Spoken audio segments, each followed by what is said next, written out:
خطبہ جمعہ ہو رہا تھا تو جناب علی المرتضیٰ نے جمعہ روک کے فرمایا بتاؤ بھائی مسلمانوں سب سے بہادر کون ہے؟ بتاؤ۔ لوگوں نے کہا حضور آپ ہی سب سے بہادر ہیں، زمانہ جانتا ہے۔ تو جناب علی رو پڑے، فرمانے لگے نہیں میں تمہیں بتاتا ہوں بہادر کون ہے، میں بتاتا ہوں کون ہے۔ میں جب اللہ مجھے توفیق دیتا ہے نا، میں حرم کعبہ جاتا ہوں تو میں جب خانہ کعبہ کے پاس بیٹھتا ہوں نا تو میں یہ والی حدیث یاد کرتا ہوں، یہ روایت میری آنکھوں کے سامنے آتی ہے، اس کو میں اپنے ذہن میں حاشیہ خیال میں لاتا ہوں۔ جناب علی المرتضیٰ فرمانے لگے میں بتاتا ہوں بہادر کون ہے۔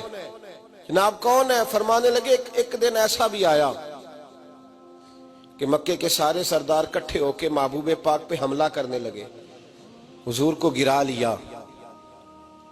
لیا نبی پاک۔ میٹھا ہی کھانا صرف سنت نہیں، پتھر کھانا بھی سنت ہے، صرف حلوہ کھانا سنت نہیں، پتھر کھانا بھی اس سنت کو بھی ادا کرنا۔ کہتے ہیں تھوڑے سے میٹھے چاول بھی کھا لو، کھانے کے ساتھ سنت ہے۔ میں نے کہا بھائی کبھی کبھی پتھر کھانا بھی سنت ہے، اس پر بھی توجہ کریں، اس کا بھی تھوڑا خیال فرمائیں۔ کہتے ہیں حضرت علی کے کفار مکہ نے نبی پاک صلی اللہ علیہ وسلم کو گرا لیا اور معاذ اللہ تشدد کرنے لگے۔ فرماتے ہیں کوئی زور زور سے پکار رہا تھا، میرے کانوں میں آواز آئی جب میں گھر میں تھا، کوئی زور زور سے پکار رہا تھا، اور وہ کیا کہہ رہا تھا؟ کوئی ابو بکر کو خبر کرو، کوئی صدیق اکبر کو بتاؤ کہ قریش مکہ محبوب علیہ السلام کو تکلیف دے رہے ہیں، بتاؤ۔ حضرت علی کہتے ہیں جب تک میں باہر نکلا تو میں نے ابو بکر کو دوڑتے ہوئے دیکھا، صدیق اکبر کے پیروں میں جوتا کوئی نہیں، سر پہ ٹوپی کوئی نہیں، تینوں لب دیاں آپ گواچے، سانو اپنی خبر نہیں کوئی۔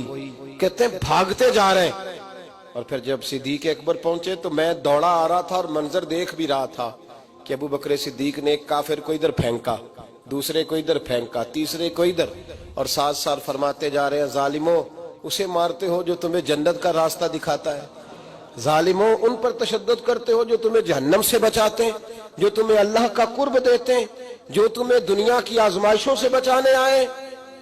کہتے ہیں جب جناب صدیق اکبر نے دیکھا کہ پیچھے نہیں ہٹ رہے، بڑا مشکل کام نہیں کسی کے حصے کی مار کھانا، دین کا نام لے کے اپنا قد اونچا کرنا بڑا آسان ہے، لیکن 4 اینٹیں اٹھا کے کسی مسجد میں لگانی پڑ جائیں تو لوگوں کی شان میں کمی آتی ہے معاذ اللہ۔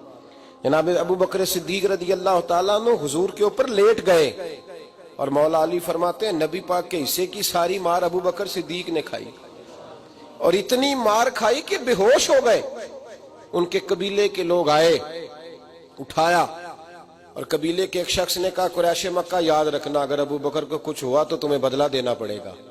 لے گئے۔ ان کی اماں کہتی ہیں ساری رات میں اپنے بیٹے کے زخم دھوتی رہی اور میں روتی رہی، ساری رات میں پٹیاں کرتی رہی اور میں پریشان رہی۔ برادری ساری کٹھی تھی کہ ابو بکر کو ہوش آئے اور وہ بتائیں کون کون شامل تھا تو ہم بدلے کی کوشش کریں۔ والدہ کہتی ہیں میرے دل میں خیال تھا کہ ابو بکر تو جب بھی اٹھے گا پہلا نام محمد عربی کا لے گا صلی اللہ علیہ وسلم، تو یہ تو ناراض ہو جائیں گے۔ کہتی خیال تھا کہ تھوڑی دیر کے لیے اپنے محبوب کا نام کبھی معاذ اللہ نہ لیں، برادری کٹھی ہے، میرے دل میں خیال تھا، لیکن کہتے ہیں وہی ہوا۔ حضرت سیدنا ابو بکر صدیق کی آنکھ کھلی، کہا حضور کا پتہ بتاؤ۔ اماں کہتی ہیں میں نے کان میں کہا ابو بکر ذرا ٹھہر جا، برادری ساری کٹھی ہے، تو حضور کا نام لے گا تو چلے جائیں گے۔ تو کہتے ہیں ابو بکر اٹھ کے بیٹھ گئے، کہنے لگے جس نے بیٹھنا ہے بیٹھے، جس نے جانا ہے جائے، مجھے برادری کی ضرورت نہیں، مدینے والے محبوب کی ضرورت ہے۔